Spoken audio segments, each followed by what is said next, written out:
Hi welcome back to Cherry vlogs Kannada. ನಾನು ಸರಸ್ವತಿ. ಎಲ್ಲರೂ ಹೇಗಿದ್ದೀರಾ? ಚೆನ್ನಾಗಿದ್ದೀರಾ? ನಾವು ಕೂಡ ತುಂಬ ಚೆನ್ನಾಗಿದ್ದೀವಿ ಅಂತ ಹೇಳ್ತಾ ಇವತ್ತಿನ ವೀಡಿಯೋನ ಸ್ಟಾರ್ಟ್ ಮಾಡ್ತಾ ಇದ್ದೀನಿ. ಸೊ ಇವತ್ತಿನ ವಿಡಿಯೋ ಏನಂತ ಹೇಳಿದ್ರೆ, ರೆಗ್ಯುಲರಾಗಿ ನಾನು ಫಾಲೋ ಮಾಡೋ ಕೆಲವೊಂದು ವಾಸ್ತು ಟಿಪ್ಸ್ನ ನಿಮ್ಮ ಜೊತೆ ಶೇರ್ ಮಾಡ್ಕೊಳ್ಳೋಣ ಅಂತ. ಸೊ ಅದಕ್ಕೂ ಮುಂಚೆ ಇನ್ನೂ ಯಾರೆಲ್ಲ ನನ್ನ ಚಾನಲ್ನ ಸಬ್ಸ್ಕ್ರೈಬ್ ಮಾಡಿಲ್ಲ, ಪ್ಲೀಸ್ ಸಬ್ಸ್ಕ್ರೈಬ್ ಮಾಡಿ, ಸಪೋರ್ಟ್ ಮಾಡಿ. ಹಾಗೆ ಪಕ್ಕದಲ್ಲಿರೋ ಬೆಲ್ ಐಕನ್ನ ಕ್ಲಿಕ್ ಮಾಡೋದ್ರಿಂದ ನಾನು ಮಾಡೋ ಹೊಸ ವಿಡಿಯೋಗಳ ನೋಟಿಫಿಕೇಷನ್ ನಿಮಗೆ ಬರುತ್ತೆ. ಸೊ ಇನ್ನೂ ಯಾರೆಲ್ಲ ನನ್ನ ಹಳೆ ವಿಡಿಯೋಗಳನ್ನ ನೋಡಿಲ್ಲ, ಪ್ಲೀಸ್ ಹಳೆ ವಿಡಿಯೋಗಳಿಗೂ ಕೂಡ ಸಪೋರ್ಟ್ ಮಾಡಿ. ಸೊ ವಿಡಿಯೋನ ನೋಡ್ತಿರೋರು ಪ್ಲೀಸ್ ಸಬ್ಸ್ಕ್ರೈಬ್ ಮಾಡ್ಕೊಂಡು ನೋಡಿ. ವಿಡಿಯೋನ ಎಲ್ಲೋ ಸ್ಕಿಪ್ ಮಾಡದೆ ಕೊನೆವರೆಗೂ ನೋಡಿ ಅಂತ ಹೇಳ್ತೀನಿ. ಯಾಕಂತ ಹೇಳಿದ್ರೆ ಇವಾಗಿನ ಪರಿಸ್ಥಿತಿಗಳಲ್ಲಿ ನಾವು ಬಾಡಿಗೆ ಮನೇಲಿರ್ತೀವೋ ಇಲ್ಲ ಸ್ವಂತ ಮನೇಲಿರ್ತೀವೋ ಗೊತ್ತಿಲ್ಲ, ಕೆಲವೊಂದು ವಾಸ್ತು ದೋಷದಿಂದ ಮನೇಲಾಗೋಂಥ ಪ್ರಾಬ್ಲಮ್ಸ್ನ ನಾವೇ ಫೇಸ್ ಮಾಡಬೇಕಾಗತ್ತೆ. ಸೊ ಅದಕ್ಕೆ ಮನೆಯಲ್ಲೇ ಸಣ್ಣ ಪುಟ್ಟ ಯಾವ ಥರ ನಾವು ಆ ವಾಸ್ತು ದೋಷನ ಪರಿಹಾರ ಮಾಡ್ಕೊಳ್ಳೋದು ಅನ್ನೋದನ್ನು ಕೆಲವೊಂದು ಟಿಪ್ಸ್ನ ನಾನು ನಿಮ್ಮ ಜೊತೆ ಶೇರ್ ಮಾಡ್ಕೊಳ್ತಾ ಇದ್ದೀನಿ. ಸೊ ಬನ್ನಿ ಮೊದಲಿಗೆ ಏನು ಅಂತ ನೋಡ್ಕೊಂಡು ಬರೋಣ. ಸೊ ಬಾಡಿಗೆ ಮನೆ ಆಗಿರಲಿ ಸ್ವಂತ ಮನೆ ಆಗಿರಲಿ, ನಾವು ಯಾವ ಮೂಲೆಯಲ್ಲಿರ್ತೀವಿ ಅನ್ನೋದು ತುಂಬಾ ಮ್ಯಾಟ್ರ್ ಆಗುತ್ತೆ, ಮುಖ್ಯ ಆಗುತ್ತೆ. ಅದರಲ್ಲಿ ತುಂಬ ಲಕ್ಕಿ ಅದೃಷ್ಟ ತಂದುಕೊಡೋ ಮೂಲೆ ಅಂತ ಹೇಳಿದ್ರೆ ಈಸ್ಟ್ ಮತ್ತು ನಾರ್ತ್ ಫೇಸಿಂಗಲ್ಲಿ ಈಶಾನ್ಯ ಮೂಲೆ ಅಂತ ಏನಿರುತ್ತೆ ಅದು ತುಂಬಾ ಅದೃಷ್ಟ ತಂದು ಕೊಡೋ ಮೂಲೆ.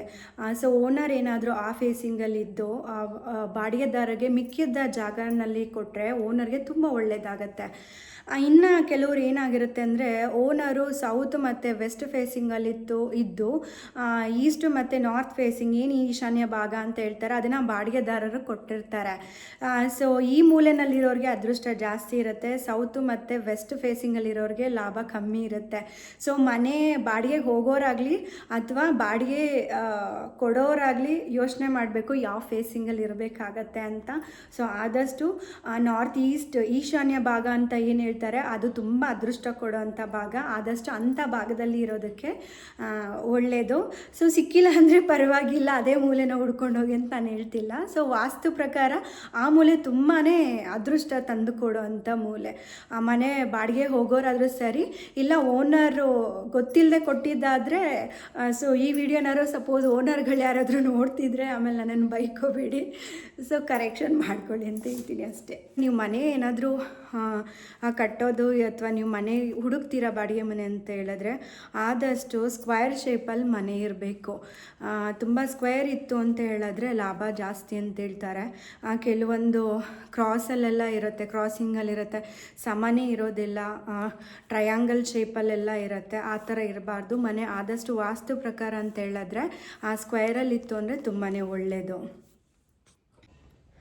ಇನ್ನು ಟಿಪ್ ನಂಬರ್ 2 ಬಂದು, ಸೊ ಆದಷ್ಟು ಮನೆ ಬಾಗಿಲು ದೈವಿಕ ಕಳೆಯಿಂದ ಯಾವಾಗ ಕಳಕಳೆಯಾಗಿ ಕಾಣಿಸುತ್ತೆ, ಲಕ್ಷ್ಮಿ ಯಾವಾಗಲೂ ಅಲ್ಲಿ ವಾಸವಾಗಿರ್ತಾರೆ ಅಂತ ಹೇಳ್ತಾರೆ.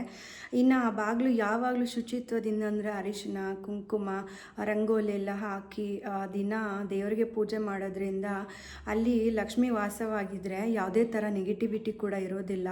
ಆ ಮನೇಲಿ ವಾಸ್ತು ಪ್ರಾಬ್ಲಮ್ ಇದ್ದರೂ ಪರವಾಗಿಲ್ಲ, ಬಟ್ ನೀವು ಪೂಜೆ ಏನು ಮಾಡ್ತೀರಾ ಬಾಗಿಲಿಗೆ ರಂಗೋಲಿ ಎಲ್ಲ ಹಾಕೊಳ್ಳೋದ್ರಿಂದ ಅದು ಕೂಡ ಒಂದು ಪಾಸಿಟಿವಿಟಿ ಕೊಡುತ್ತೆ. ಮನೆಗೆ ನೆಗೆಟಿವಿಟಿ ನಕಾರಾತ್ಮಕ ಶಕ್ತಿ ಇರೋದಿಲ್ಲ. ಸೊ ಆದಷ್ಟು ಬೆಳಗ್ಗೆ ಎದ್ದ ತಕ್ಷಣ ನೀವು ಬಾಗಿಲಿಗೆ ರಂಗೋಲಿ ಹಾಕಿ ಅರಿಶಿನ ಕುಂಕುಮ ಇಡೋದ್ರಿಂದ ವಾಸ್ತು ದೋಷ ಏನಿರುತ್ತೆ ಅದು ಕೂಡ ನಿವಾರಣೆ ಆಗುತ್ತೆ. ಇನ್ನು ನೆಕ್ಸ್ಟ್ ಟಿಪ್ ಅಂತ ಹೇಳಿದ್ರೆ, ನಿಮ್ಮ ಮನೆಯಲ್ಲಿ ಯಾವುದಾದ್ರೂ ಭಾಗ ಕತ್ಲೆ ಇದೆಯಾ ಯೋಚನೆ ಮಾಡಿ. ಕತ್ಲೆ ಇತ್ತು ಅಂದರೆ ಆ ಜಾಗನ ಕತ್ಲೆಯಿಂದ ಇರೋದಕ್ಕೆ ಬಿಡಬೇಡಿ. ಏನಂತ ಹೇಳಿದ್ರೆ ನೆಗೆಟಿವಿಟಿ ತುಂಬಾ ಕಾಣುತ್ತೆ. ಸೊ ಅಂಥ ಜಾಗದಲ್ಲಿ ಏನು ಮಾಡಬೇಕು ಕತ್ಲೆ ಇರೋವಂಥ ಜಾಗದಲ್ಲಿ ಅಂತ ಹೇಳಿದ್ರೆ, ನೀರು, ಪಂಚಭೂತಗಳಲ್ಲಿ ಅಗ್ನಿ ವಾಯು ವರುಣ ನೀರು ಅದೆಲ್ಲ ಕೂಡ ತುಂಬಾ ಪವಿತ್ರವಾಗಿರೋವಂಥದ್ದು. ಇನ್ನು ಆ ಕತ್ತಲೆ ಇರೋವಂಥ ಜಾಗದಲ್ಲಿ ನೀವು ಒಂದು ಹೂವಿನ ಉರುಳಿ ಅಂತ ಏನು ಹೇಳ್ತೀವಿ, ಒಂದು ತಾಮ್ರದ್ದು ಹಿತ್ತಾಳೆದು ಇಲ್ಲ ಒಂದು ಒಂದು ಗಾಜಿಂದು ಪಾತ್ರೆಯಲ್ಲಿ ನೀರು ಹಾಕಿ ಆ ಜಾಗದಲ್ಲಿ ಹೂವಿನಿಂದ ಅಲಂಕಾರ ಮಾಡಿ ನೀರೊಳಗಡೆ ಹೂವನ್ನೆಲ್ಲ ಹಾಕಿ ಆ ಕತ್ಲೆ ಇರೋವಂಥ ಮೂಲೆಯಲ್ಲಿ ನೀವು ಆ ಉರುಳಿ ಇಡೋದ್ರಿಂದ ವಾಸ್ತುದೋಷ ಕೂಡ ಪರಿಹಾರ ಆಗುತ್ತೆ. ಯಾವುದೇ ಥರ ನಕಾರಾತ್ಮಕ ಶಕ್ತಿ ಬರೋದಿಲ್ಲ. ಗಂಗೆ ನೀರು ಅಂತ ಹೇಳಿದ್ರೇ ಗಂಗೆ. ಸೊ ಗಂಗೆ ಇದ್ದಂಥ ಜಾಗದಲ್ಲಿ ಯಾವುದೇ ಥರ ವಾಸ್ತುದೋಷ ಬರೋದಿಲ್ಲ ಅಂತ ಹೇಳ್ತಾರೆ.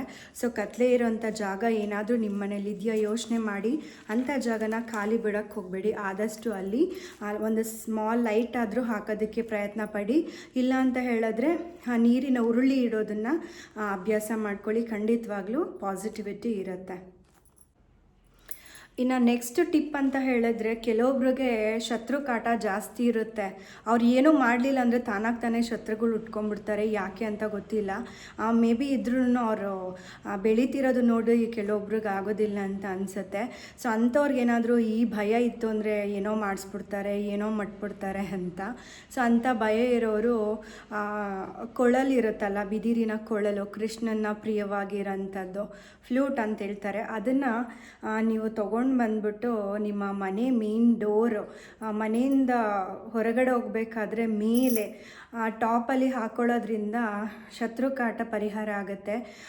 ಕೊಳಲು ಎಲ್ಲೇ ಸಿಕ್ಕಿದ್ರೂ ಬಿಡಬೇಡಿ. ತೊಗೊಂಡು ಬಂದು ಮನೆ ಒಳಗಡೆ ಮೇನ್ ಡೋರ್ ಮೇಲೆ ಹಾಕೊಳ್ಳೋದ್ರಿಂದ ಶತ್ರುಕಾಟ ಖಂಡಿತವಾಗ್ಲೂ ಇರೋದಿಲ್ಲ. ತುಂಬಾ ಪಾಸಿಟಿವಿಟಿ ಇರುತ್ತೆ. ನೀವು ಈ ಕೊಳಲನ್ನು ಕೂಡ ತಂದು ಕಟ್ಕೊಳ್ಳಿ, ತುಂಬಾ ಒಳ್ಳೆಯದು. ನೆಕ್ಸ್ಟ್ ಟಿಪ್ ಬಂದ್ಬಿಟ್ಟು, ಯಾರ ಮನೆಯಲ್ಲಿ ಸೂರ್ಯೋದಯಕ್ಕೂ ಮುಂಚೆ ಎದ್ದು ಮನೆ ಶುಚಿತ್ವ ಮಾಡಿ, ರಂಗೋಲಿ ಹಾಕಿ, ಅರಿಶಿನ ಕುಂಕುಮ ಎಲ್ಲ ಹಾಕಿ ಸ್ನಾನ ಮಾಡಿ ಪೂಜೆ ಮಾಡ್ತಾರೋ ಅಲ್ಲಿ ವಾಸ್ತು ದೋಷನೇ ಇರಲ್ಲ ಅಂತ ಹೇಳ್ತಾರೆ. ಅಂದರೆ ಬ್ರಾಹ್ಮಿ ಮುಹೂರ್ತದಲ್ಲಿ ಪೂಜೆ ಮಾಡೋದ್ರಿಂದ ಮನೆ ಹೇಗಾದರೂ ಇರಲಿ, ಯಾವ ಥರ ಆದರೂ ಇರಲಿ, ನೀವು ಬ್ರಾಹ್ಮಿ ಮುಹೂರ್ತದ ಪೂಜೆ ಏನು ಅರ್ಲಿ ಮಾರ್ನಿಂಗ್ ಎದ್ದು 3:30 5 ಗಂಟೆ ಒಳಗಡೆ ಪೂಜೆ ಮಾಡ್ತೀರಾ ಅಂಥ ಮನೆಯಲ್ಲಿ ಲಕ್ಷ್ಮಿ ತಾಂಡವ ಆಡ್ತಾಳೆ ಅಂತ ಹೇಳ್ತಾರೆ. ಸೊ ಆದಷ್ಟು ಸೋಮಾರಿತನನ ಬಿಟ್ಟು ಬೆಳಗ್ಗೆನೇ ಬೇಗ ಎದ್ದು ನೀವು ಈ ಥರ ಕೆಲಸ ಎಲ್ಲ ಮಾಡ್ಕೊಳ್ಳೋದ್ರಿಂದ ಆ ದಿನ ತುಂಬಾ ಪಾಸಿಟಿವಿಟಿಯಿಂದ ಇರುತ್ತೆ. ನೀವು ಕೂಡ ಪಾಸಿಟಿವ್ ಆಗಿ ಇರ್ತೀರಾ. ಸೊ ಆ ಮನೆಯಲ್ಲಿ ದೈವಿಕ ಕಳೆ ಅನ್ನೋದು ತುಂಬ ಚೆನ್ನಾಗಿರುತ್ತೆ. ಆಮೇಲೆ ಲಕ್ಷ್ಮಿ ಶಾಶ್ವತವಾಗಿರ್ತಾರೆ ಆ ಮನೆಯಲ್ಲಿ ಅಂತ ಹೇಳ್ತಾರೆ. ಸೊ ಆದಷ್ಟು ಅರ್ಲಿ ಮಾರ್ನಿಂಗ್ ಎದ್ದು ಆದಷ್ಟು ಕೆಲಸ ಬೇಗ ಮುಗಿಸ್ಕೊಂಡು ಆ ಮಧ್ಯಾಹ್ನ ಮೇಲೆ ರೆಸ್ಟ್ ಮಾಡಲೇಬೋದು. ಸೊ ಆದಷ್ಟು ಬೆಳಗ್ಗೆ ಏನಿರುತ್ತೆ ನಿತ್ಯ ಕರ್ಮಗಳು ಅಂತ ಹೇಳ್ತಾರೆ, ಅದನ್ನೆಲ್ಲ ಮುಗಿಸ್ಕೊಳ್ಳೋದ್ರಿಂದ ಆ ವಾಸ್ತುದೋಷ ಕೂಡ ಇರಲ್ಲ ಅಂತ ಹೇಳ್ತಾರೆ. ಅರ್ಲಿ ಮಾರ್ನಿಂಗ್ ಪೂಜೆ ಯಾರ ಮನೇಲಿ ಆಗುತ್ತೋ ಆ ಮನೇಲಿ ಖಂಡಿತವಾಗ್ಲೂ ವಾಸ್ತುದೋಷ ಇರೋದಿಲ್ಲ. ಬೇಕಂದರೆ ಈ ಟಿಪ್ನ ನೀವು ಫಾಲೋ ಮಾಡಿ, ಇದ್ರದ್ದು ಫಲಿತಾಂಶ ನೀವೇ ಹೇಳ್ತೀರಾ. ಇನ್ನು ನೆಕ್ಸ್ಟ್ ಟಿಪ್ ಅಂತ ಹೇಳಿದ್ರೆ, ನೀವು ಮಾರ್ನಿಂಗ್ ಎಷ್ಟೇ ಬೇಗ ಎದ್ದು ಪಾಸಿಟಿವ್ ಆಗಿದ್ದರೂ ಕೂಡ ಕೆಲವೊಂದು ಸಲ ಮನ್ಸಿಗೆ ಬೇಜಾರಾಗುತ್ತೆ, ಏನೋ ಒಂಥರ ನೆಮ್ಮದಿನೇ ಇರೋದಿಲ್ಲ, ಮನ್ಸಿಗೆ ಶಾಂತಿ ಇರೋದಿಲ್ಲ ಅಂತ. ಸೊ ಅಂಥವ್ರು ಏನು ಮಾಡಬೇಕು ಅಂತ ಹೇಳಿದ್ರೆ, ಆದಷ್ಟು ಈಸ್ಟ್ ಫೇಸಿಂಗಲ್ಲಿ ಕೂತ್ಕೊಂಡು ಕೆಲಸ ಮಾಡೋದು ತುಂಬಾ ಒಳ್ಳೆಯದು. ತುಂಬಾ ಪಾಸಿಟಿವ್ ಇರುತ್ತೆ. ಈಸ್ಟ್ ಫೇಸಿಂಗಲ್ಲಿ ಬೇಕಂದರೆ ನೀವು ಕೂತ್ಕೊಂಡು ಕೆಲಸ ಮಾಡಿ. ಅದೇನಾದರೂ ಕೆಲಸ ಆಗಿರಲಿ, ತರಕಾರಿ ಹಚ್ಕೊಳ್ಳೋದಾಗಲಿ, ಇಲ್ಲಾಂದರೆ ಅಕ್ಕಿ ಕ್ಲೀನ್ ಮಾಡೋದು, ಕಾಳನ್ನ ಕ್ಲೀನ್ ಮಾಡ್ಕೊಳ್ಳೋದು, ಇಲ್ಲ ನೀವೇನಾದ್ರು ರೆಸ್ಟ್ ಮಾಡ್ತೀನಿ ಅಂತ ಹೇಳಿದ್ರೆ ಆದಷ್ಟು ಈಸ್ಟ್ ಫೇಸಿಂಗಲ್ಲಿ ರೆಸ್ಟ್ ಮಾಡೋದು. ಇನ್ನು ಓದ್ಕೊಳ್ಳೋರು ಯಾರಾದರೂ ಇದ್ದರೆ ಈಸ್ಟ್ ಫೇಸಿಂಗಲ್ಲಿ ಕೂತ್ಕೊಳ್ಳೋದು, ಇಲ್ಲ ವರ್ಕ್ ಫ್ರಮ್ ಹೋಮ್ ಮಾಡೋರಾದರೆ ಈಸ್ಟ್ ಫೇಸಿಂಗಲ್ಲಿ ಕೂತ್ಕೊಂಡು ನೀವು ರೆಸ್ಟ್ ಮಾಡೋದಾಗಲಿ, ಏನೇ ಕೆಲಸ ಮಾಡೋದಾಗಲಿ ಈಸ್ಟ್ ಫೇಸಿಂಗಲ್ಲಿ ಕೂತ್ಕೊಂಡು ನೀವು ಕೆಲಸ ಮಾಡೋದ್ರಿಂದ ಆ ಮನಸ್ಸಿಗೆ ಏನು ಬೇಜಾರಿರುತ್ತೆ ಖಂಡಿತವಾಗ್ಲೂ ಅದು ನಿಮಗೆ ಕಾಡೋದಿಲ್ಲ. ಬೇಕಂತ ಹೇಳಿದ್ರೆ ನೀವು ಇದನ್ನು ಟ್ರೈ ಮಾಡಿ. ಈಸ್ಟ್ ಫೇಸಿಂಗಲ್ಲಿ ಸೂರ್ಯನ ಕಿರಣ ಜಾಸ್ತಿ ಬೀಳೋದ್ರಿಂದ ಮನೆಗೆ ಪಾಸಿಟಿವಿಟಿ ಜಾಸ್ತಿ ಇರುತ್ತೆ. ಆ ಪಾಸಿಟಿವಿಟಿ ಇದ್ದರೆ ನಮಗೂ ಕೂಡ ಪಾಸಿಟಿವ್ ಎನರ್ಜಿ ಬರುತ್ತೆ. ಸೊ ಆದಷ್ಟು ಸೂರ್ಯನ ಕಿರಣ ಜಾಸ್ತಿ ಮೈ ಮೇಲೆ ಬೀಳೋ ಅಂಥ ಜಾಗ ಬಂದು ಈಸ್ಟ್ ಫೇಸಿಂಗು. ಸೊ ಆದಷ್ಟು ನೀವು ಆ ಜಾಗದಲ್ಲಿ ಕೂತ್ಕೊಂಡು ಟೈಮ್ ಪಾಸ್ ಮಾಡಿ, ಕೆಲಸ ಏನೂ ಇಲ್ಲ ಅಂದರೆ ಆ ಜಾಗದಲ್ಲಿ ಕೂತ್ಕೊಂಡು ಏನು ನಿಮ್ಗೆ ಅನಿಸುತ್ತೆ ಅದಕ್ಕೆ ನಿಮಗೆ ಖುಷಿ ಪಡೋ ಕೆಲಸಗಳನ್ನ ಮಾಡಿ ಈಸ್ಟ್ ಫೇಸಿಂಗಲ್ಲಿ ಜಾಸ್ತಿ ಟೈಮ್ ಸ್ಪೆಂಡ್ ಮಾಡಿ. ಖಂಡಿತ ಬೇಜಾರಿರೋದಿಲ್ಲ.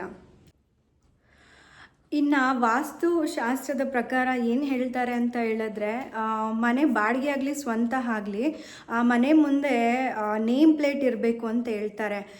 ಸೊ ನೇಮ್ ಪ್ಲೇಟ್ ಇತ್ತು ಅಂತ ಹೇಳಿದ್ರೆ ಅವ್ರಿಗೆ ಅದೃಷ್ಟ ಜಾಸ್ತಿ. ಅದು ಸ್ಮಾಲ್ ಬಿಸ್ನೆಸ್ ಮಾಡೋರಾಗಲಿ ಬಿಗ್ ಬಿಸ್ನೆಸ್ ಮಾಡೋರಾಗಲಿ ಅವ್ರ ಹೆಸರು ಪರ್ಟಿಕ್ಯುಲರಾಗಿ ಹೆಸರು ಆ ಮನೆಯನ್ನು ಸೂಚಿಸುತ್ತಾ ಇರುತ್ತೆ. ಸೊ ಇವಾಗ ಯಾರೋ ಮನೆ ಹುಡ್ಕೊಂಡು ಬರ್ತಾರೆ, ನೇಮ್ ಪ್ಲೇಟ್ ನೋಡ್ತಾರೆ, ಸೊ ಇದು ಅವ್ರ ಮನೇನಾ ಅಂತ ಹೇಳಿದಾಗ ಅದರದ್ದು ಪಾಸಿಟಿವ್ ವೈಬ್ರೇಷನ್ ಏನಿರುತ್ತೆ ಅದು ನಿಮ್ಮ ಮನೆಗೆ ತಾಗುತ್ತೆ. ಸೊ ಆದಷ್ಟು ನೇಮ್ ಪ್ಲೇಟ್ ಇರಬೇಕು ಮನೆ ಮುಂದೆ. ಬಾಡಿಗೆ ಆದರೂ ಪರವಾಗಿಲ್ಲ, ಸ್ವಂತ ಆದರೂ ಪರವಾಗಿಲ್ಲ, ಇಲ್ಲ ಬೋಗಿದ ಮನೆ ಆದರೂ ಪರವಾಗಿಲ್ಲ. ಸೊ ನೀವಿರೋವರೆಗೂ ಅದು ನಿಮ್ಮ ಮನೆ ಅಂತ ಹೇಳಿದ್ಮೇಲೆ ನೇಮ್ ಪ್ಲೇಟ್ ಹಾಕ್ಕೊಳ್ಳೋದ್ರಲ್ಲಿ ಏನೂ ತಪ್ಪಿಲ್ಲ. ಸೊ ನೀವು ಒಂದ್ಸಲ ನೇಮ್ ಪ್ಲೇಟ್ ಹಾಕ್ಕೊಂಡು ನೋಡಿ. ನಿಮ್ಮ ಮನೆ ಮುಂದೆ ನಿಮ್ಮ ಹೆಸರಿತ್ತು ಅಂತ ಹೇಳಿದ್ರೆ ಹುಡ್ಕೊಂಡು ಬರೋರು ಇದು ಇವ್ರ ಮನೆನಾ ಅಂತ ನಿಮ್ಮ ನೇಮಲ್ಲಿ ಏನಾದರೂ ಪರ್ಟಿಕ್ಯುಲರಾಗಿ ಕಂಡ್ರೆ ಅಲ್ಲಿ ವಾಸ್ತು ದೋಷ ಇರೋದಿಲ್ಲ. ಅದೃಷ್ಟ, ಲಾಭ, ಧನಲಾಭ ಖಂಡಿತ ಜಾಸ್ತಿ ಇರುತ್ತೆ. ಈ ಟಿಪ್ನು ಕೂಡ ನೀವು ಫಾಲೋ ಮಾಡಿ, ಖಂಡಿತವಾಗ್ಲೂ ವಾಸ್ತು ದೋಷ ಇರೋದಿಲ್ಲ. ಇನ್ನು ನೆಕ್ಸ್ಟ್ ಟಿಪ್ ಅಂತ ಹೇಳಿದ್ರೆ ಪಂಚಭೂತಗಳಲ್ಲಿ ಅಗ್ನಿ ಕೂಡ ಒಂದು. ಸೊ ಏನಂದರೆ ಯಾರ ಮನೆಯಲ್ಲಿ ಬೆಳಗ್ಗೆ ಅಥವಾ ಸಾಯಂಕಾಲ ದೀಪ ಧೂಪ ಎಲ್ಲ ಹಚ್ತಾರೆ ಆ ಮನೆಯಲ್ಲಿ ಯಾವುದೇ ಥರ ವಾಸ್ತು ದೋಷ ಇರಲ್ಲ ಅಂತ ಹೇಳ್ತಾರೆ. ಸೊ ನಿಮಗೆ ಪೂಜೆ ಮಾಡೋ ಅಭ್ಯಾಸ ಇಲ್ಲ ಅಂತ ಹೇಳಿದ್ರೆ ಅದು ಏನಂತ ಹೇಳಿದ್ರೆ ನಿಮಗೆ ಒಂಥರ ನೆಗೆಟಿವಿಟಿ ಕಾಡ್ತಾ ಇರುತ್ತೆ. ನೀವು ಎಷ್ಟೇ ಎನರ್ಜಿಯಾಗಿರಿ ಮನೇಲಿ ಪೂಜೆ ಇಲ್ಲ ಅಂತ ಹೇಳಿದ್ರೆ ನೀವೇನೇ ಅವತ್ತಿನ ದಿನ ಎಷ್ಟೇ ಒಳ್ಳೆ ಕೆಲಸ ಮಾಡಿದ್ರು ಖಂಡಿತವಾಗ್ಲೂ ಅದು ನಿಮಗೆ ಫಲ ಸಿಗೋದಿಲ್ಲ. ಸೊ ಆದಷ್ಟು ನೀವು ಬೆಳಗ್ಗೆ ಸಾಯಂಕಾಲ ಮನೇಲಿ ಪೂಜೆ ಮಾಡೋದ್ರಿಂದ ಪಾಸಿಟಿವ್ ವೈಬ್ರೇಷನ್ ಇರುತ್ತೆ. ಯಾವುದೇ ಥರ ನಕಾರಾತ್ಮಕ ಶಕ್ತಿ ನಿಮಗೆ ಖಂಡಿತವಾಗ್ಲೂ ಕಾಡೋದಿಲ್ಲ ಮನೇಲಿ ಪೂಜೆ ಮಾಡೋದ್ರಿಂದ. ಸೊ 2 ಟೈಮ್ ಆದಷ್ಟು ಮನೇಲಿ ದೀಪ ಧೂಪ ಹಚ್ಚಿ ಮನಸ್ಸಿಗೆ ನೆಮ್ಮದಿ, ಶಾಂತಿ, ಐಶ್ವರ್ಯ ಎಲ್ಲನೂ ಸಿಗುತ್ತೆ. ಲಕ್ಷ್ಮಿ ಮನೇಲಿ ಶಾಶ್ವತವಾಗಿ ನೆಲೆಸ್ತಾರೆ ಅಂತ ಹೇಳ್ತಾರೆ ಯಾರ ಮನೇಲಿ ಪೂಜೆ ಪ್ರತಿದಿನ ಮಾಡ್ತಾರೆ.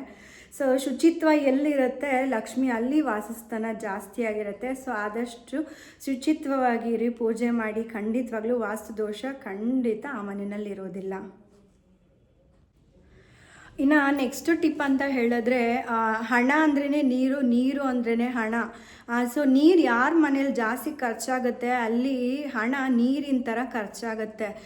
ಸೊ ನೀವೇನೇ ಸೇವಿಂಗ್ಸ್ ಅಂತ ಮಾಡಿದ್ರು ನೀರು ಎಲ್ಲಿ ಯಥೇಚ್ಛವಾಗಿ ನೀವು ಖರ್ಚು ಮಾಡ್ತೀರಾ ಅಲ್ಲಿ ಖಂಡಿತವಾಗ್ಲೂ ಲಕ್ಷ್ಮಿ ನೆಲೆಸೋದಿಲ್ಲ. ಸೊ ಕೆಲವೊಂದು ಕಡೆ ಮನೆಗಳಲ್ಲಿ ಕೊಳಾಯಿ ಟ್ಯಾಪು ಲೀಕೇಜ್ ಆಗ್ತಾನೇ ಇರುತ್ತೆ. ಅದು ಎಷ್ಟು ನೀರು ಹೋಗ್ತಾ ಇರುತ್ತೆ, ಅನಾರೋಗ್ಯನೂ ಜಾಸ್ತಿ ಇರುತ್ತೆ ಅಂಥ ಜಾಗದಲ್ಲಿ. ಅದಾದಮೇಲೆ ಹಣ ಕೂಡ ನೀವು ಎಷ್ಟೇ ದುಡಿದ್ರು ಎಷ್ಟೇ ಸೇವಿಂಗ್ಸ್ ಮಾಡಿ ಇಟ್ಕೊಂಡ್ರು ನಿಮಗೆ ಖಂಡಿತವಾಗ್ಲೂ ಸೇವಿಂಗ್ಸ್ ಅನ್ನೋದೇನೂ ಇರಲ್ಲ. ಬರುತ್ತೆ, ಹಣ ಬರುತ್ತೆ, ಆದರೆ ಅದೇ ಥರ ನೀರಿನ ಥರ ಖರ್ಚಾಗತ್ತೆ. ಸೊ ಆದಷ್ಟು ನೀವು ನೀರನ್ನ ಮಿತ ಬಳಕೆಯಿಂದ ಮಾಡಬೇಕು. ನೀರನ್ನ ಲೀಕೇಜ್ ಆಗೋವಂಥ ಜಾಗನ ಸರಿ ಮಾಡಿಕೊಂಡ್ರೆ ಒಳ್ಳೆಯದು. ನೀರು ಜಾಸ್ತಿ ಯಥೇಚ್ಛವಾಗಿ ಖರ್ಚು ಕೂಡ ಮಾಡಬಾರ್ದು ಅಂತ ಹೇಳ್ತಾರೆ. ಮಿತವಾಗಿ ಬಳಸೋದ್ರಿಂದ ಲಕ್ಷ್ಮಿ ಕೂಡ ನಮ್ಮ ಮನೇಲಿ ಇರ್ತಾರೆ. ಸೊ ನೀರು ಯಾವ ಥರ ಹೋಗುತ್ತೆ ಹಣ ಥರ ಅದೇ ಥರ ಹೋಗುತ್ತೆ. ಸೊ ಎರಡೂ ನಿಮಗೆ ಬಿಟ್ಟಿದ್ದು. ಹಣ ಉಳಿಬೇಕಂದ್ರೆ ನೀರನ್ನು ಕೂಡ ಕಡಿಮೆ ಖರ್ಚು ಮಾಡಬೇಕು. ಸೊ ಅಲ್ವಾ, ಎಷ್ಟು ಚೆನ್ನಾಗಿದೆ ನೋಡಿ ಇದು. ನೀರು ಜಾಸ್ತಿ ಖರ್ಚಾದಷ್ಟು ಮನೆಯಲ್ಲಿ ಅಶಾಂತಿ, ನೆಮ್ಮದಿನೇ ಇರೋದಿಲ್ಲ, ಅನಾರೋಗ್ಯ ಕೂಡ ಜಾಸ್ತಿ ಇರುತ್ತೆ. ಸೊ ಆದಷ್ಟು ನೀರನ್ನ ಮಿತವಾಗಿ ಬಳಸೋದ್ರಿಂದ ಹಣ ಸೇವಿಂಗ್ಸ್ ಚೆನ್ನಾಗಾಗತ್ತೆ. ಇದು ಸೊ ಇನ್ನು ಸ್ವಚ್ಛತೆ ಜಾಸ್ತಿ ಎಲ್ಲಿರುತ್ತೆ ಅಲ್ಲಿ ಕುಬೇರ ವಾಸ ಮಾಡ್ತಾರೆ ಅಂತ ಹೇಳ್ತಾರೆ. ಮೇಯ್ನು ಕುಬೇರ ವಾಸ ಮಾಡೋ ಸ್ಥಾನ ಬಂದ್ಬಿಟ್ಟು ಮೇನ್ ಡೋರ್ ಅಂತ ಹೇಳ್ತಾರೆ. ಯಾವಾಗಲೂ ಅಷ್ಟೇ ಮೇನ್ ಡೋರು ಅಥವಾ ಮುಂದೆ ಕಿಟಕಿನಲ್ಲಿ ಹಾಕಿರೋಂಥ ಕಬ್ಬಿಣದ ರಾಡು ಅಥವಾ ಆ ಗ್ಲಾಸ್ ಏನಂತ ಹೇಳ್ತಾರೆ ಅದು ಯಾವಾಗಲೂ ಕ್ಲೀನಾಗಿರಬೇಕು, ಧೂಳೆಲ್ಲ ಇರಬಾರ್ದು. ಆದಷ್ಟು ಆ ಮೇನ್ ಡೋರ್ ಏನಿರುತ್ತೆ ಅದನ್ನು ನೀವು ಕ್ಲೀನಾಗಿ ಇಟ್ಕೊಂಡ್ರೆ ವಾಸ್ತು ಕೂಡ ಪರಿಹಾರ ಆಗುತ್ತೆ. ಕುಬೇರ ಕೂಡ ಶಾಶ್ವತವಾಗಿ ನಮ್ಮ ಮನೇಲಿ ನೆಲೆಸ್ತಾರೆ ಅಂತ ಹೇಳ್ತಾರೆ. ಆದಷ್ಟು ನೀವು ಮನೆ ಮೇನ್ ಡೋರ್ನ ನೀಟಾಗಿ ಇಟ್ಕೊಳ್ಳೋದಕ್ಕೆ ಪ್ರಯತ್ನ ಪಡಿ.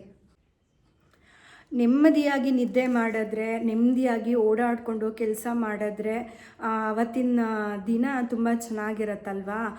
ಸೊ ಅವತ್ತಿನ ದಿನ ಆ ಥರ ಚೆನ್ನಾಗಿರಬೇಕು ಅಂತ ಹೇಳಿದ್ರೆ ನಾವೇನು ಮಾಡಬೇಕು ಅಂದರೆ ಆದಷ್ಟು ಸೌತಲ್ಲಿ ನಾವು ತಲೆ ಹಾಕ್ಕೊಂಡು ಮಲ್ಕೊಳ್ಳೋದ್ರಿಂದ ಆರೋಗ್ಯಕ್ಕೂ ತುಂಬ ಒಳ್ಳೆಯದು, ಅಭಿವೃದ್ಧಿನೂ ತುಂಬ ಚೆನ್ನಾಗಾಗತ್ತೆ. ಮನೇಲಿ ಯಾರು ದೊಡ್ಡವರು ಅಂತ ಹೇಳ್ತಾರೆ ಅಂಥವರು ಸೌತ್ ಫೇಸಿಂಗಲ್ಲಿ ತಲೆ ಹಾಕ್ಕೊಂಡು ಮಲ್ಕೊಳ್ಳೋದ್ರಿಂದ ನಿಮಗೆ ಏನೇ ಆರೋಗ್ಯ ಸಮಸ್ಯೆ ಇದ್ದರೂ ಕೂಡ, ಎಷ್ಟೇ ಬಾಡಿಗೆ ಸ್ಟ್ರೈನ್ ಆಗಿದ್ರು ನೀವು ಆ ದಿಕ್ಕಲ್ಲಿ ತಲೆ ಹಾಕಿ ಮಲ್ಕೊಳ್ಳೋದ್ರಿಂದ ತುಂಬಾ ಪಾಸಿಟಿವಿಟಿ ಇರುತ್ತೆ, ಮನೆಗೆ ಅಭಿವೃದ್ಧಿ ಚೆನ್ನಾಗಾಗತ್ತೆ ಸೌತ್ ಫೇಸಿಂಗಲ್ಲಿ ತಲೆ ಹಾಕಿ ಮಲ್ಕೊಳ್ಳೋದ್ರಿಂದ. ಇನ್ನು ನೆಕ್ಸ್ಟ್ ಟಿಪ್ ಅಂತ ಹೇಳಿದ್ರೆ ನಾವು ಡೋರ್ ಮ್ಯಾಟ್ಸ್ನ ಏನಕ್ಕೆ ಹಾಕ್ತೀವಿ ಹೇಳಿ. ಸೊ ನಾವೆಲ್ಲಾದರೂ ಹೊರಗಡೆ ಓಡಾಡ್ಕೊಂಡು ಬಂದಾಗ ಏನಾದ್ರು ತುಳ್ಕೊಂಡು ಬಂದಿದ್ರೆ ಆ ಮ್ಯಾಟ್ ಮೇಲೇ ಎಲ್ಲ ಹೋಗಲಿ ಅಂತ. ಸೊ ನೆಗೆಟಿವಿಟಿ ಅನ್ನೋದೇನಿರುತ್ತೆ ಅದು ಆಲ್ಮೋಸ್ಟ್ ನಮ್ಮ ಬಾಗಿಲಲ್ಲೇ ಕ್ಲಿಯರ್ ಆಗಬೇಕು. ಸೊ ಅವಾಗ ನೀವೇನು ಮಾಡಬೇಕು ಅಂತ ಹೇಳಿದ್ರೆ, ಒಂದು ಗ್ರೀನ್ ಮ್ಯಾಟ್ನ ಹಾಕ್ಕೊಳ್ಬೇಕು ಮನೆ ಮೇನ್ ಡೋರಲ್ಲಿ. ಸೊ ಸಪೋಸ್ ನೀವು ಹೊರಗಡೆ ಎಲ್ಲಾದರೂ ಹೋಗಿ ಬಂದರೆ ಆ ಮೇನು ಕಾಲು ತೊಳ್ಕೊಂಡು ಮನೆ ಒಳಗಡೆ ಬರೋ ಅಭ್ಯಾಸ ಇತ್ತು ಅಂದರೆ ತುಂಬಾ ಒಳ್ಳೆಯದು. ಆ ನೆಗೆಟಿವಿಟಿನ ನಾವು ಹೊರಗಡೆ ಹೋಗಿ ಕರ್ಕೊಂಡು ಬಂದಿದ್ರೆ ಅದು ಮನೆ ಹೊರಗಡೆನೇ ತೊಳ್ಕೊಂಡಂಗೆ ಆಗತ್ತೆ. ಸೊ ಆದಷ್ಟು ನೀವೆಲ್ಲಾದರೂ ಹೊರಗಡೆ ಓಡಾಡ್ಕೊಂಡು ಬನ್ನಿ, ಕಾಲು ತೊಳ್ಕೊಂಡು ಬರೋದು ತುಂಬಾ ಉತ್ತಮ. ಅದಾದಮೇಲೆ ಚಪ್ಪಲಿಗಳ್ನೂ ಕೂಡ ಮನೆ ಒಳಗಡೆ ಹಾಕ್ಕೊಂಡು ಬರಬಾರ್ದು. ನಾವು ಎಲ್ಲೆಲ್ಲಿ ಯಾವ ಜಾಗದಲ್ಲಿ ಯಾವ ರೀತಿ ಇರುತ್ತೆ ಹೇಳೋಕ್ಕಾಗಲ್ಲ. ಸೊ ನಾವು ಏನಾದ್ರು ತುಳ್ಕೊಂಬಂದು ಅದು ಮನೆ ಒಳಗಡೆ ಬಂತು ಅಂದರೆ ಅದರದ್ದು ಪ್ರಾಬ್ಲಮ್ ತುಂಬಾ ನಾವು ಫೇಸ್ ಮಾಡಬೇಕಾಗತ್ತೆ. ಸೊ ಆದಷ್ಟು ಏನು ಚಪ್ಪಲಿ ಅನ್ನೋದನ್ನು ನಾವು ಹಾಕ್ಕೊಂಡಿರ್ತೀವಿ ಆದಷ್ಟು ಮನೆ ಮೇನ್ ಡೋರಿಗಿಂತ ಸ್ವಲ್ಪ ದೂರದಲ್ಲೇ ಬಿಡಬೇಕು ಅಂತ ಹೇಳ್ತಾರೆ. ಸೊ ಅಲ್ಲೇ ನಮಗೆ ನಕಾರಾತ್ಮಕ ಶಕ್ತಿ ಬರೋದು ಅಂತ. ಸೊ ಅದರಿಂದ ನೀವು ಮೇನ್ ಡೋರಲ್ಲಿ ಚಪ್ಪಲಿ ಬಿಡೋ ಅಂಥ ಅಭ್ಯಾಸ ಇದ್ದರೆ ದಯವಿಟ್ಟು ಸ್ಟಾಪ್ ಮಾಡಿ. ಅಲ್ಲೇ ನಮಗೆ ವಾಸ್ತುದೋಷ ಮೇನ್ ಪ್ರಾಬ್ಲಮ್ ಬರೋದು ನೆಗೆಟಿವಿಟಿಯಿಂದ. ಇನ್ನು ನೆಕ್ಸ್ಟ್ ಟಿಪ್ ಅಂತ ಹೇಳಿದ್ರೆ, ಈ ಸೂರ್ಯಕಾಂತಿ ಗಿಡ ಗೊತ್ತಿದೆ ಅಲ್ವಾ. ಸೊ ಸೂರ್ಯಕಾಂತಿ ಗಿಡ ನಾವು ಮನೆಯಲ್ಲೆಲ್ಲ ಇಡೋಕ್ಕಾಗಲ್ಲ. ಯಾಕಂತ ಹೇಳಿದ್ರೆ ಅದು ನಮಗೆ ಸಿಗೋದಿಲ್ಲ, ತುಂಬ ರೇರು. ಸಿಕ್ಕಿದ್ರೆ ಖಂಡಿತ ತೊಗೊಂಬಂದು ಇಟ್ಕೊಳ್ಳಿ. ಯಾಕಂತ ಹೇಳಿದ್ರೆ ಅದು ತುಂಬಾ ಪವರ್ ಆ್ಯಂಡ್ ಎನರ್ಜಿ ಕೊಡೋ ಅಂಥದ್ದು. ಅದು ಒಂದು ಲೀಡರ್ಶಿಪ್ ಕ್ವಾಲಿಟಿನ ತಂದುಕೊಡೋ ಅಂಥದ್ದು. ಸೊ ಆ ಎನರ್ಜಿ ನಿಮಗೂ ಬೇಕಂತ ಹೇಳಿದ್ರೆ ಅದರದ್ದು ಒಂದು ವಾಲ್ಪೇಪರ್ ಆಗಲಿ ಅಥವಾ ಆ ಗಿಡನೇ ಸಿಕ್ಕಿದ್ರೂ ಪರವಾಗಿಲ್ಲ ಮನೆಯಲ್ಲಿ ತಗೊಂಡು ಬಂದು ಇಟ್ಕೊಳ್ಳೋದ್ರಿಂದ ತುಂಬಾ ಒಳ್ಳೆಯದು. ಆಫೀಸಲ್ಲಾದರೂ ಪರವಾಗಿಲ್ಲ, ಮನೆಯಲ್ಲಾದರೂ ಪರವಾಗಿಲ್ಲ, ಒಂದು ಸೂರ್ಯಕಾಂತಿ ಗಿಡದ ವಾಲ್ಪೇಪರ್ನ ಈಸ್ಟ್ ಫೇಸಿಂಗಲ್ಲಿ ಹಾಕೊಳ್ಳೋದ್ರಿಂದ ಮನೆಗೆ ಅಭಿವೃದ್ಧಿ ಜಾಸ್ತಿ ಅಂತ ಹೇಳ್ತಾರೆ. ವಾಸ್ತುಶಾಸ್ತ್ರದ ಪ್ರಕಾರ ಎನರ್ಜಿ ಜಾಸ್ತಿ ಸಿಗತ್ತೆ ಯೆಲ್ಲೋ ಕಲರ್. ಇನ್ನು ಗಂಡ ಹೆಂಡತಿ ಯಾವಾಗಲೂ ಕಿತ್ತಾಡ್ತಿರ್ತಾರೆ, ಮನೇಲಿ ಶಾಂತಿನೇ ಇರೋದಿಲ್ಲ, ಗಂಡ ಹೆಂಡತಿಗೆ ಹೊಂದಾಣಿಕೆನೇ ಇರಲ್ಲ ಅಂತ. ಅದಕ್ಕೆ ಮೇನ್ ಕಾರಣ ಏನು ಅಂತ ಹೇಳಿದ್ರೆ, ನೀವು ಮಲ್ಕೊಳ್ಳೋ ರೂಮಲ್ಲಿ ಸಪೋಸ್ ಏನಾದರೂ ಒಂದು ಕಾಟಲ್ಲಿ 2 ಸಪ್ರೇಟ್ ಬೆಡ್ ಹಾಕಿದರೆ ಖಂಡಿತವಾಗ್ಲೂ ಅಲ್ಲಿ ವಾಸ್ತುದೋಷ ಇರುತ್ತೆ. ಸೊ ಆದಷ್ಟು ನೀವು 2 ಬೆಡ್ ಹಾಕ್ಕೊಳ್ಳೋದನ್ನು ಸ್ಟಾಪ್ ಮಾಡಿ. ಒಂದು ಮಂಚಕ್ಕೆ ಒಂದೇ ಬೆಡ್ ಇರಬೇಕು. 2 ಬೆಡ್ ಹಾಕ್ಕೊಳ್ಳೋದ್ರಿಂದನೇ ಮನೆಯಲ್ಲಿ ಈ ಥರ ಮಿಸ್ಅಂಡರ್ಸ್ಟ್ಯಾಂಡಿಂಗ್ಗಳು, ಜಗಳ ಜಾಸ್ತಿ. ಅದಾದಮೇಲೆ ಮತ್ತಿನ್ನೊಂದು ಅಂತ ಹೇಳಿದ್ರೆ, ಆದಷ್ಟು ಗಂಡನ ಎಡಭಾಗದಲ್ಲಿ ಹೆಂಡತಿ ಮಲ್ಕೊಳ್ಬೇಕು ಅಂತ ಹೇಳ್ತಾರೆ. ಅಂದರೆ ನಿಮ್ಮ ಮನೆಯವರ ಎಡಭಾಗದಲ್ಲಿ ಮಲ್ಕೊಳ್ಳೋದ್ರಿಂದ ನಿಮಗೆ ಆರೋಗ್ಯ ಚೆನ್ನಾಗಿರುತ್ತೆ, ಮನೆಯಲ್ಲಿ ಶಾಂತಿ ತುಂಬ ಚೆನ್ನಾಗಿರುತ್ತೆ. ಆದಷ್ಟು ನಿಮ್ಮ ಮನೆಯವರ ಎಡಭಾಗದಲ್ಲಿ ನೀವು ಮಲ್ಕೋಬೇಕು, ಬಲಭಾಗದಲ್ಲಿ ಯಾವುದೇ ಕಾರಣಕ್ಕೂ ಮಲ್ಕೋಬಾರ್ದು. ಇದು ಕೂಡ ವಾಸ್ತುಶಾಸ್ತ್ರದ ಪ್ರಕಾರ ಗಂಡ ಹೆಂಡತಿ ಜಗಳ ಯಾಕೆ ಆಗುತ್ತೆ ಅಂತ ಹೇಳಿದ್ರೆ 2 ಬೆಡ್ ಹಾಕ್ಕೊಳ್ಳೋದ್ರಿಂದ. ಆದಷ್ಟು ಒಂದು ಬೆಡ್ ಹಾಕ್ಕೊಳ್ಳಿ, ಆದಷ್ಟು ಗಂಡನ ಲೆಫ್ಟ್ ಸೈಡಲ್ಲಿ ಮಲ್ಕೊಳ್ಳೋದ್ರಿಂದ ಈ ಪ್ರಾಬ್ಲಮ್ ಕೂಡ ಸಾಲ್ವ್ ಆಗುತ್ತೆ. ಇನ್ನು ನೆಕ್ಸ್ಟ್ ಅಂತ ಹೇಳಿದ್ರೆ, ಕೆಲವರು ಮನೆಯಲ್ಲಿ ಇನ್ಕಮ್ ತುಂಬಾ ಚೆನ್ನಾಗಿರುತ್ತೆ, ಈ ಬರ್ದಿರೋ ಕಡೆ ಸೋರ್ಸಿಂಗಲ್ಲೆಲ್ಲ ಹಣ ಚೆನ್ನಾಗಿ ಬರುತ್ತೆ, ಇನ್ಕಮ್ ಚೆನ್ನಾಗಿರುತ್ತೆ. ಆದರೆ ಅವ್ರ ಮನೆಯಲ್ಲಿ ದುಡ್ಡೇ ಉಳಿಯಲ್ಲ. ಏನಕ್ಕೆ ರೀಸನ್ ಅಂತ ಹೇಳಿದ್ರೆ, ಮೇಯ್ನು ನೀರು ನಾವು ಖರ್ಚು ಮಾಡೋದ್ರಿಂದನೇ ಅದಕ್ಕೆ ಪ್ರಾಬ್ಲಮ್ ಜಾಸ್ತಿ, ಮನಿ ಪ್ರಾಬ್ಲಮ್ ಆಗುವಂಥದ್ದು. ಸೊ ಜಾಸ್ತಿ ಎಲ್ಲಿ ನೀರು ಹೋಗುತ್ತೆ, ಬಾತ್ರೂಮಲ್ಲೇ ನಾವು ನೀರನ್ನ ಜಾಸ್ತಿ ಖರ್ಚು ಮಾಡೋ ಅಂಥದ್ದು. ಸೊ ಅಲ್ಲಿ ಮಿತವಾಗಿ ಬಳಸೋದ್ರಿಂದ ನಮಗೆ ಏನು ಇನ್ಕಮ್ ಇರುತ್ತೆ ಅದು ಸೇವಿಂಗ್ಸ್ ಆಗುತ್ತೆ. ಸೊ ಆದಷ್ಟು ಬಾತ್ರೂಮಲ್ಲಿ ನೀರು ಕಮ್ಮಿ ಅಬ್ಸರ್ವ್ ಮಾಡುವಂಥ ಗಿಡಗಳನ್ನ ನಾವು ಬೆಳೆಸಬೇಕಾಗತ್ತೆ. ಇದೇನಿದು ಬಾತ್ರೂಮಲ್ಲಿ ಗಿಡ ಬೆಳೆಸೋದ ಅಂತ? ಖಂಡಿತವಾಗ್ಲೂ ಇದೊಂದು 2-3 ಗಿಡನ ನೀವು ಬಳಸಿ ನೋಡಿ, ನೀವೇ ಹೇಳ್ತೀರಾ ಅದರ ರಿಸಲ್ಟು. ಈ ಗಿಡಗಳಿಗೆ ನೀರನ್ನ ಅಬ್ಸರ್ವ್ ಮಾಡ್ಕೊಳ್ಳೋಂಥ ಶಕ್ತಿ ಜಾಸ್ತಿ ಇರುತ್ತೆ. ಸೊ ಮಾಯಿಶ್ಚರ್ನ ಯಾವಾಗ ಅದು ಹೀರ್ಕೊಳ್ಳೋಕ್ಕೆ ಸ್ಟಾರ್ಟ್ ಆಗುತ್ತೆ, ಸೊ ನಿಮ್ಮ ಮನೆಯಲ್ಲಿ ನೀರಿನ ಸಮಸ್ಯೆ ಕಮ್ಮಿನೂ ಆಗುತ್ತೆ, ಹಣ ಕೂಡ ಉಳ್ಕೊಳ್ಳುತ್ತೆ. ಯಾವುದೇ ಕಾರಣಕ್ಕೂ ವೇಸ್ಟ್ ಖರ್ಚು, ನೀರೆಲ್ಲಿ ಜಾಸ್ತಿ ಖರ್ಚಾಗುತ್ತೆ ಅಲ್ಲಿ ಅನಾರೋಗ್ಯ ಜಾಸ್ತಿ ಇರುತ್ತೆ. ಸೊ ಆದಷ್ಟು ನೀವು ಬಾತ್ರೂಮ್ಗಳಲ್ಲಿ ಒಂದು ಒರಿಜಿನಲ್ ನ್ಯಾಚುರಲ್ ಪ್ಲ್ಯಾಂಟ್ಸ್ನ ಇಟ್ಕೊಂಡ್ರೆ ತುಂಬ ಒಳ್ಳೆಯದು.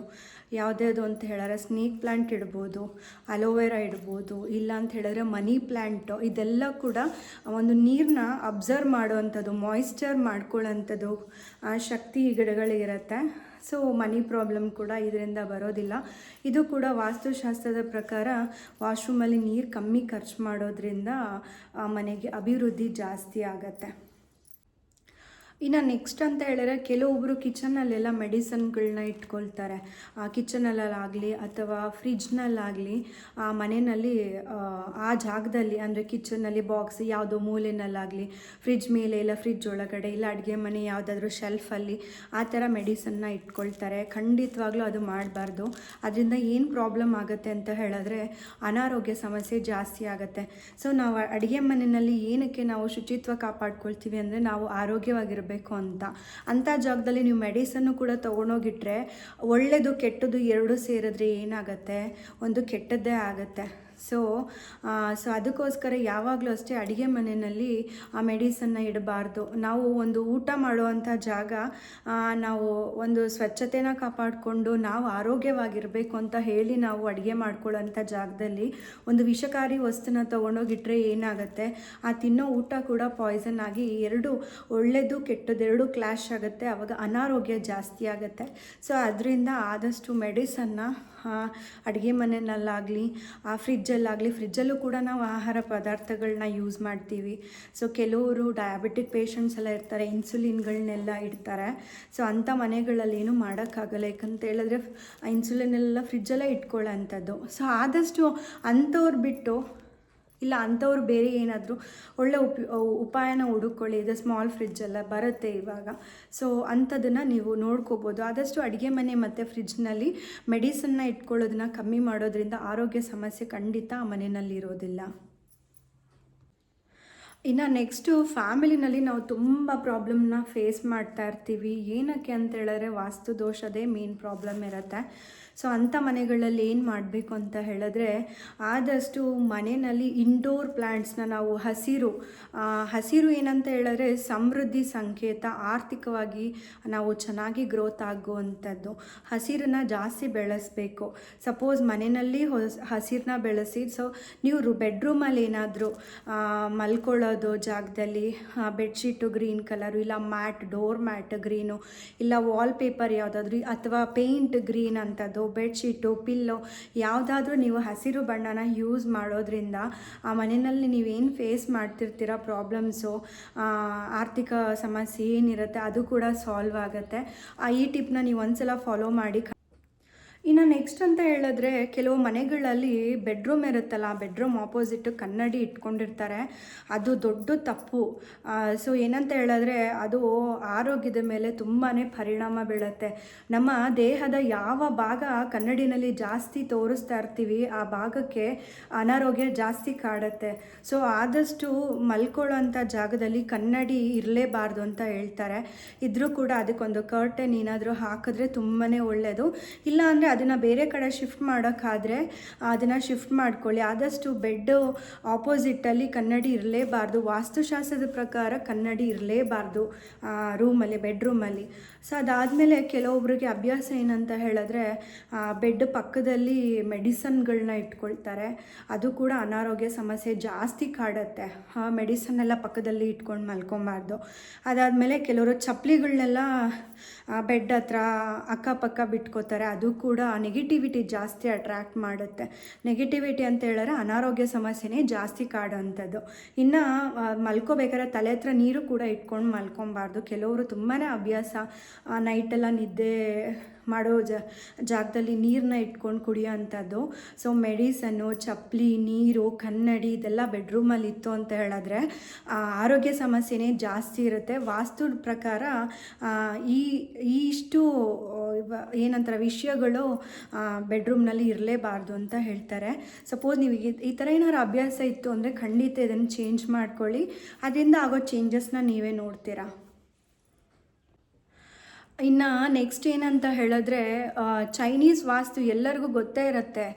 ಇವಾಗಂತೂ ಚೈನೀಸ್ ಅವ್ರನ್ನ ನಾವು ತುಂಬ ಫಾಲೋ ಮಾಡ್ತೀವಿ. ಯಾವ ವಿಷಯದಲ್ಲಾದರೂ ಚೈನೀಸ್ ನಾವು ಊಟದಲ್ಲಾಗಲಿ ಅವರ ಕಲ್ಚರಲ್ಲಾಗಲಿ ನಾವು ಅವ್ರನ್ನ ಫಾಲೋ ಮಾಡ್ತೀವಿ. ಸೊ ಏನಂತ ಹೇಳಿದ್ರೆ ಮೇಯ್ನು ಚೈನೀಸ್ ವಾಸ್ತು ಒಂದಿದೆ, ವಿಂಡ್ ಚೈಮ್ ಅಂತ, ಗಾಳಿ ಗಂಟೆಗಳು ಅಂತ. ನೀವು ಇವಾಗ ಹೊರಗಡೆ ಎಲ್ಲಾದರೂ ಹಾಕಿದರೆ ಅದು ಗಾಳಿಗೆ ಒಂದು ಶಬ್ದ ಬರುತ್ತೆ. ಆ ಶಬ್ದ ಮನೆಗೆ ತುಂಬಾ ಪಾಸಿಟಿವಿಟಿ ಇರುತ್ತೆ, ಎನರ್ಜಿ ಎನರ್ಜಿ ಜಾಸ್ತಿ ಕೊಡುತ್ತೆ, ಮನೆಯಲ್ಲಿ ಒಂಥರ ವೈಬ್ರೇಟ್ ಇರುತ್ತೆ. ಸೊ ನೀವು ಆದಷ್ಟು ಚೈನೀಸ್ ವಾಸ್ತುನ ಒಂದು ಫಾಲೋ ಮಾಡಿ. ಅದು ಚೈನೀಸ್ದು ಒಂದು ಗಂಟೆ ಬರುತ್ತೆ, ವಿಂಡ್ ಚೈಮ್ಸ್ ಅಂತ, ಅದನ್ನು ಮನೆ ಮುಂದೆ ಹಾಕೊಳ್ಳೋದ್ರಿಂದ ಅದರಲ್ಲಿರೋವಂಥ ಪಾಸಿಟಿವಿಟಿ ತುಂಬಾ ಚೆನ್ನಾಗಿರುತ್ತೆ.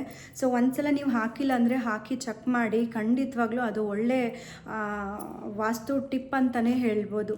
ವಿಂಡ್ ಚೈಮ್ಸ್, ಅದು ಸೌಂಡ್ ಬರುತ್ತೆ, ಗಾಳಿ ಗಂಟೆಗಳು ಅಂತ ಹೇಳ್ತಾರೆ ಅದಕ್ಕೆ. ನಾನು ಕೂಡ ಹಾಕಿದ್ದೀನಿ. ತುಂಬಾ ಅದು ಒಂಥರ ಮಾರ್ನಿಂಗ್ ಗಾಳಿ ಬೀಸಿದ್ರೆ ಇಲ್ಲ ಸಾಯಂಕಾಲ ಮಳೆ ಬರೋ ಟೈಮಲ್ಲಿ ಗಾಳಿ ಬೀಳ್ಸಿದ್ರೆ ಅದರದ್ದೊಂದು ಸೌಂಡು ಒಂಥರ ವೈಬ್ರೇಟ್, ಒಂಥರ ಪಾಸಿಟಿವಿಟಿ ಚೆನ್ನಾಗಿರುತ್ತೆ. ಇನ್ನು ನೆಕ್ಸ್ಟ್ ಟಿಪ್ ಅಂತ ಹೇಳಿದ್ರೆ, ನಾವು ಹಣನ ಎಲ್ಲೆಲ್ಲಿ ಇಡೋದಕ್ಕೆ ಸಾಧ್ಯ ಆಗುತ್ತೆ. ಬೀರುನಲ್ಲಿ ಇಡ್ತೀವಿ, ವಾರ್ಡ್ರೋಬಲ್ಲಿ ಇಡ್ತೀವಿ, ಅಥವಾ ಕಬೋರ್ಡಲ್ಲಿ ಇಡ್ತೀವಿ, ಕೆಲವರು ಟ್ರಂಕಲ್ಲಿ, ಕಬ್ಬಿಣದ ತಿಜೋರಿನಲ್ಲಿ ಇಟ್ಕೊಳ್ತಾರೆ. ಸೊ ಅಲ್ಲಿಗೆ ಒಂದು ಸ್ಮಾಲ್ ಟಿಪ್ ಅಂತ ಹೇಳಿದ್ರೆ, ಅದಕ್ಕೆ ನೀವು ಎಲ್ಲಿ ಹಣ ಇಡ್ತೀರಾ ಆ ಜಾಗಕ್ಕೆ ಒಂದು ಕನ್ನಡಿನ ಇಟ್ಕೊಳ್ಳಿ. ಕನ್ನಡಿಯನ್ನು ಏನಕ್ಕೆ ಇಟ್ಕೋಬೇಕಂತ ಹೇಳಿದ್ರೆ, ಕನ್ನಡಿ ಇಡೋದ್ರಿಂದ ಒಂದು ಸೈಂಟಿಕಲಿ ಪ್ರೂವ್ ಆಗಿದೆ. ಏನಂತ ಹೇಳಿದ್ರೆ, ನಾವು ಕನ್ನಡಿ ಮುಂದೆ ಏನು ಇಟ್ಟಿರ್ತೀವಿ ಆ ವಸ್ತು ದ್ವಿದಳ ಆಗುತ್ತೆ, ಅಂದರೆ ಡಬಲ್ ಆಗುತ್ತೆ ಅಂತ. ಸೊ ಆದಷ್ಟು ಕ್ಯಾಶ್ ಬಾಕ್ಸು, ಆಫೀಸ್ ಆಗಲಿ ಮನೆ ಆಗಲಿ, ನೀವೆಲ್ಲಿ ಹಣ ಇಡ್ತೀರಾ ಅಲ್ಲಿ ಒಂದೊಂದು ಸಣ್ಣ ಸಣ್ಣ ಕನ್ನಡಿ ಇಡೋದ್ರಿಂದ ಸೊ ಅದು ಡಬಲ್ ಆಗುತ್ತೆ ಅನ್ನೋದೊಂದು ನಂಬಿಕೆ ಇದೆ. ಇದು ಕೂಡ ತುಂಬಾ ಎಫೆಕ್ಟಿವ್. ಕೆಲವೊಬ್ಬರು ಮನೇಲಿ ನೋಡಿರ್ತೀರ, ದೇವ್ರ ಮನೆಯಲ್ಲಿ ಕೂಡ ಇಟ್ಟಿರ್ತಾರೆ. ಯಾರೋ ಯಾಕೆ ನಮ್ಮ ಮನೆಯಲ್ಲಿ ಕೂಡ ನಾನು ದೇವ್ರ ಮನೆಯಲ್ಲಿ ಕನ್ನಡಿನ ಇಟ್ಟಿದ್ದೀನಿ. ಅಕ್ಕಿ ಮುಂದೆ ಇಟ್ಟರೆ ಅದು ಡಬಲ್ ಆಗುತ್ತೆ, ದವಸ ಧಾನ್ಯ ಅಥವಾ ಲಕ್ಷ್ಮಿ, ಅದ್ರ ಮುಂದೆ ಹಣದ ಮುಂದೆ ಇಟ್ಟರೆ ಡಬಲ್ ಆಗುತ್ತೆ ಅಂತ. ಸೊ ಇದು ಕೂಡ ವರ್ಕ್ ಆಗುತ್ತೆ. ಸೊ ಯಾರೂ ಇಟ್ಟಿಲ್ಲ ಅಂತ ಹೇಳಿದ್ರೆ ದೇವ್ರ ಮನೆಯಲ್ಲಿ ಇಟ್ಟು ನೋಡಿ, ತುಂಬಾ ಒಳ್ಳೆಯದು. ಹಾಗೆ ಕ್ಯಾಶ್ ಬಾಕ್ಸಲ್ಲೂ ಇಟ್ಟು ನೋಡಿ, ಅದು ಕೂಡ ವರ್ಕ್ ಆಗುತ್ತೆ. ಇದು ಕೂಡ ವಾಸ್ತುಶಾಸ್ತ್ರದ ಪ್ರಕಾರ ಡಬಲ್ ಆಗುತ್ತೆ ಅಂತ ಹೇಳ್ತಾರೆ. ಇನ್ನು ನೆಕ್ಸ್ಟು ಗಡಿಯಾರನ ಯಾರು ಎಲ್ಲಂದ್ರಲ್ಲಿ ಹಾಕಿರ್ತಾರೆ ಅದಕ್ಕೂ ಅಂತ ಒಂದು ಪ್ಲೇಸ್ ಇದೆ.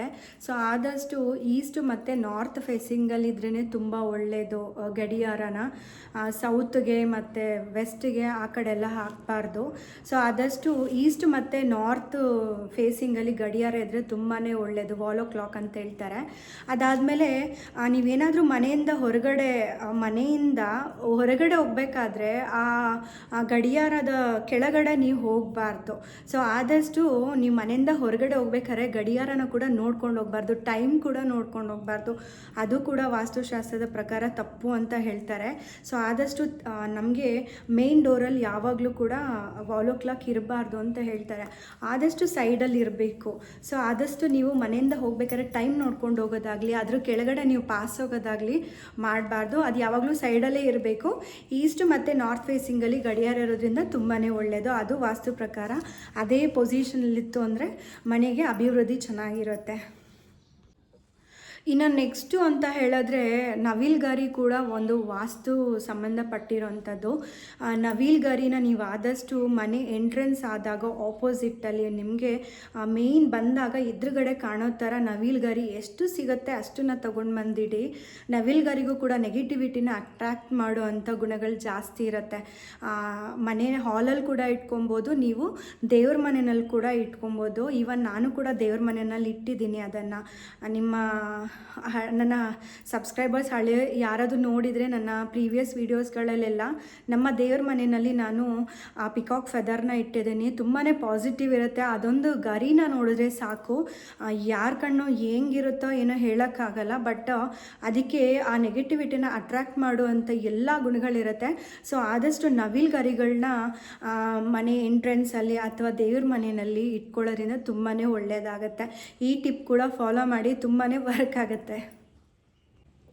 ಇನ್ನು ನೆಕ್ಸ್ಟು ಟಿಪ್ ಅಂತ ಹೇಳಿದ್ರೆ, ನಾವು ಕಿಚನ್ನಲ್ಲಿ ಯಾವಾಗಲೂ ಅಷ್ಟೇ ಬಾಡಿಗೆ ಮನೆಗಾದರೂ ಹೋಗಿ, ಇಲ್ಲಾಂದರೆ ಸ್ವಂತ ಮನೆಯಲ್ಲಾದರೂ ಇರಿ ಅಥವಾ ಲೀಸ್ಗಾದರೂ ಹೋಗಿ, ನಾವು ಮೇಯ್ನು ನೋಡಬೇಕಾಗಿರೋದು ಮನೆ ಸ್ಕ್ವೇರ್ ಶೇಪಲ್ಲಿರಬೇಕು ವಾಸ್ತುಶಾಸ್ತ್ರದ ಪ್ರಕಾರ.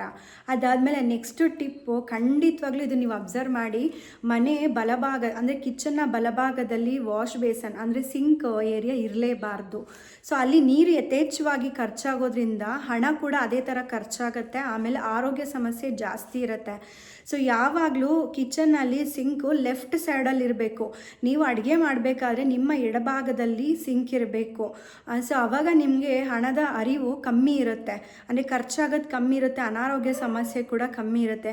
ಮೇನ್ ನೀರು ಎಲ್ಲಿ ಖರ್ಚು ಜಾಸ್ತಿ ಆಗುತ್ತೆ ಅಲ್ಲಿ ಅನಾರೋಗ್ಯ ಕೂಡ ಜಾಸ್ತಿ, ಮತ್ತು ಹಣ ಕೂಡ ಹಂಗೆ ನೀರು ಹೋದಂಗೆ ಹೋಗ್ತಾ ಇರುತ್ತೆ. ಸೊ ಆದಷ್ಟು ನೀವು ಮನೇನಾದರೂ ಹುಡ್ಕೊಂಡು ಹೋಗ್ತೀರಾ ಅಂತ ಹೇಳಿದ್ರೆ ಆದಷ್ಟು ಲೆಫ್ಟ್ ಸೈಡಲ್ಲಿ ಕಿಚನಲ್ಲಿ ಲೆಫ್ಟ್ ಸೈಡಲ್ಲಿ ಇರೋವಂಥ ಸಿಂಕ್ ಇರೋ ಮನೆಗೆ ಹೋಗಿ. ರೈಟ್ ಸೈಡಲ್ಲಿ ಇತ್ತು ಅಂತ ಹೇಳಿದ್ರೆ ಖಂಡಿತವಾಗ್ಲೂ ಅದು ಒಳ್ಳೆಯದಲ್ಲ. ಸೊ ಅದು ಆಪ್ಷನ್ ವಾಸ್ತುಶಾಸ್ತ್ರದಲ್ಲಿ ಪ್ರಕಾರ ಸೆಕೆಂಡ್ ಆಪ್ಷನ್ ಅಂತ ಹೇಳ್ತಾರೆ ಸಿಂಕು ರೈಟ್ ಸೈಡಲ್ಲಿ ಇರೋವಂಥದ್ದು. ಫಸ್ಟ್ ಆಪ್ಷನ್ ಬಂದು ಯಾವಾಗಲೂ ಸಿಂಕು ಲೆಫ್ಟಲ್ಲೇ ಇರಬೇಕು. ಸೆಕೆಂಡ್ ಆಪ್ಷನ್ ಏನೂ ಮಾಡೋಕ್ಕಾಗಲ್ಲ, ಸೆಕೆಂಡ್ ಆಪ್ಷನ್ನು ಅಂತ ಹೇಳಿದ್ರೆ ರೈಟ್ ಸೈಡಲ್ಲಿ ಇರುತ್ತೆ. ಸೊ ಆದಷ್ಟು ಲೆಫ್ಟ್ ಸೈಡಲ್ಲಿರೋ ಸಿಂಕನ್ನೇ ಹುಡುಕೊಳ್ಳಿ ಅಂತ ನನ್ನ ಸಜೆಷನ್ನು. ಬಿಕಾಸ್ ನಾವಿರೋ ಸಿಂಕು ಕೂಡ ಲೆಫ್ಟಲ್ಲೇ.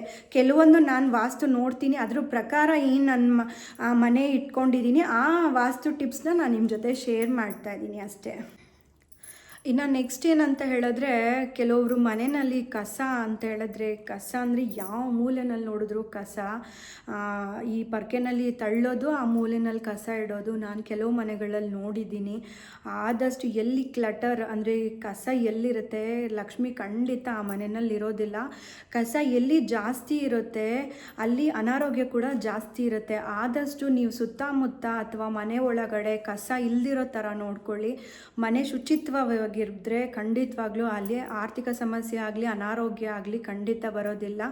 ವಾಸ್ತುಶಾಸ್ತ್ರದಲ್ಲಿ ಮೇನ್ ಕಸ ಕೂಡ ಇನ್ಕ್ಲೂಡ್ ಆಗುತ್ತೆ. ಮನೆಯಲ್ಲಿ ಕಸ ಇತ್ತು ಅಂತ ಹೇಳಿದ್ರೆ ನೆಗೆಟಿವಿಟಿ ಅಟ್ರ್ಯಾಕ್ಟ್ ಆಗೋವಂಥ ಜಾಗ. ಸೊ ನಾವೆಲ್ಲಿ ಶುಚಿತ್ವದಿಂದ ಇರ್ತೀವಿ ಅಲ್ಲಿ ಆರೋಗ್ಯ ಇರುತ್ತೆ, ಕ್ಲಟರ್ ಎಲ್ಲಿ ಜಾಸ್ತಿ ಇರುತ್ತೆ ಅಲ್ಲಿ ಅನಾರೋಗ್ಯ ಇರುತ್ತೆ. ಸೊ ಆಗಿರೋದಿಲ್ಲ. ಆದಷ್ಟು ಮನೆನ ಕಸದಿಂದ ಮುಕ್ತವಾಗಿ ಇಟ್ಕೊಳ್ಳಿ ಅಂತ ನಾನು ಹೇಳ್ತೀನಿ. ಏನಿದೆಲ್ಲ ನಿಮಗೆ ಗೊತ್ತಿದೆಯಾ ಅಂತ ಹೇಳಬೇಡಿ. ಸೊ ಏನಂತ ಹೇಳಿದ್ರೆ ನಾನೇನು ಎಲ್ಲನೂ ತಿಳ್ಕೊಂಡಿದ್ದೀನಿ ಅಂತ ಅಲ್ಲ, ಕೆಲವೊಂದು ನಾನು ಪ್ರತಿದಿನ ನಾನು ಅಳವಡಿಸ್ಕೊಂಡಿರೋದನ್ನು ಕೆಲವೊಂದು ಟಿಪ್ಸ್ನ ನಾನು ನಿಮ್ಮ ಜೊತೆ ಶೇರ್ ಮಾಡ್ತಿದ್ದೀನಿ. ನನಗೂ ಏನು ಎಲ್ಲ ಗೊತ್ತಿದೆ ಅಂತಲ್ಲ, ನನಗೆ ಗೊತ್ತಿರೋದನ್ನು ನನ್ನ ಸ್ನೇಹಿತೆಯರಿಗೆ ಹೇಳೋಣ ಅನ್ನೋದಷ್ಟೇ ನನ್ನ ಉದ್ದೇಶ.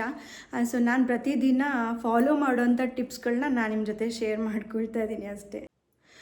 ಇನ್ನು ನೆಕ್ಸ್ಟು ವಾಸ್ತು ಅಂತ ಹೇಳಿದ್ರೆ ಮನೆಯಲ್ಲಿ ಯಾವುದಾದ್ರೂ ಪ್ರಾಣಿಗಳನ್ನ ಖಂಡಿತ ಸಾಕಲೇಬೇಕು ಅಂತ ಹೇಳ್ತಾರೆ. ಯಾಕಂತ ಹೇಳಿದ್ರೆ ಪಂಚಭೂತಗಳಲ್ಲಿ ಏನು ನಡೆಯುತ್ತೆ ಅದು ಫಸ್ಟು ಗೊತ್ತಾಗದೆ ಪ್ರಾಣಿಗಳಿಗೆ ಅಂತ ಹೇಳ್ತಾರೆ. ಸೊ ಆದಷ್ಟು ಮನೆಗೆ ನೆಗೆಟಿವಿಟಿ ಬರೋದೆಲ್ಲ ಅವಕ್ಕೆ ಮುಂಚೆ ಗೊತ್ತಾಗ್ಬಿಡತ್ತೆ. ನಾಯಿ ಆಗಲಿ ಇವನ್ ಫಿಶ್ಗಳಾಗಲಿ ಅಕ್ವೇರಿಯಂ ಇಡೋದು ತುಂಬಾ ಒಳ್ಳೆಯದು, ನಾಯಿ ಸಾಕೋದು ಕೂಡ ತುಂಬಾ ಒಳ್ಳೆಯದು. ಇವೆರಡೂ ಕೂಡ ನೀವು ಒಂದ್ಸಲ ಮನೆಯಲ್ಲಿ ಸಾಕು ನೋಡಿ.